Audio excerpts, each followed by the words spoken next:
Hi everyone, welcome back to my channel.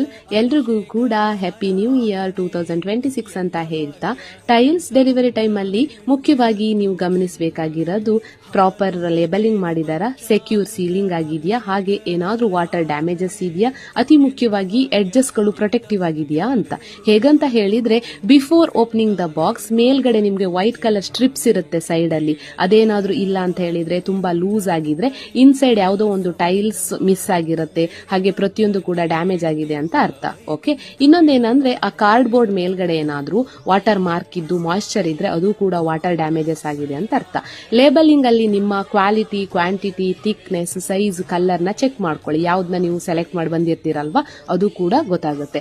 ನಂತರ ಕೆಲವೊಂದು tiles ಗಳು ಪ್ಯಾಕ್ ಆಫ್ ಒನ್ ಬರುತ್ತೆ. ಫಾರ್ ಎಕ್ಸಾಂಪಲ್, ಇವಾಗ ಇಟಾಲಿಯನ್ ಮಾರ್ಬಲ್ ಆದ್ರೆ ಒಂದೇ ಇರುತ್ತೆ.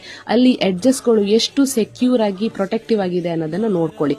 ಸ್ವಲ್ಪ ಡ್ಯಾಮೇಜ್ ಆಗಿದ್ರು ಕೂಡ ಆ ಒಂದು ಟೈಲ್ಸ್ ನ 10x4 ಸೈಜ್ ಇರುತ್ತಲ್ವಾ, ಅದನ್ನ ಇನ್ಸ್ಟಾಲ್ ಮಾಡೋದಕ್ಕೆ ಆಗದೇ ಇಲ್ಲ, ವೇಸ್ಟ್ ಆಗುತ್ತೆ. ಸೊ ಈ ರೀತಿಯಾಗಿ ಗಮನದಲ್ಲಿ ಇಟ್ಕೊಂಡು ಪ್ರತಿಯೊಂದನ್ನು ಚೆಕ್ ಮಾಡಿಕೊಂಡು ನೀವು ಅನ್ಬಾಕ್ಸ್ ಮಾಡಬಹುದು. ಏನಾದ್ರೂ ಡ್ಯಾಮೇಜಸ್ ಜಾಸ್ತಿ ಇದ್ರೆ ಅದೇ ಒಂದು ವೆಹಿಕಲ್ ಅಲ್ಲಿ ರಿಟರ್ನ್ ಮಾಡಿ ಶಾಪ್ಗೆ ಅಂತ ಹೇಳ್ತಾ, 10 to 15% ಟೈಲ್ಸ್ ಜಾಸ್ತಿನೇ ತಂದಿರಬೇಕು. ಇನ್ಸ್ಟಾಲೇಷನ್ ಅಲ್ಲಿ ಸ್ವಲ್ಪ ವೇಸ್ಟ್ ಆಗುತ್ತಲ್ವಾ. ಈ ರೀತಿ ಮಾಹಿತಿ ನಿಮ್ಗೆ ಇಷ್ಟ ಆಗಿದ್ರೆ ದಯವಿಟ್ಟು ಹಿಟ್ ಲೈಕ್, ಶೇರ್, ಹಾಗೆ ಹೆಚ್ಚು ನನ್ನ ಚಾನಲ್ಗೆ ಸಬ್ಸ್ಕ್ರೈಬ್ ಮಾಡಿ. ಮುಂದಿನ ವಿಡಿಯೋದಲ್ಲಿ ಮತ್ತೆ ಸಿಗ್ತೀನಿ. ಅಂಟಿಲ್ ದೆನ್, ಬಾಯ್ ಬಾಯ್.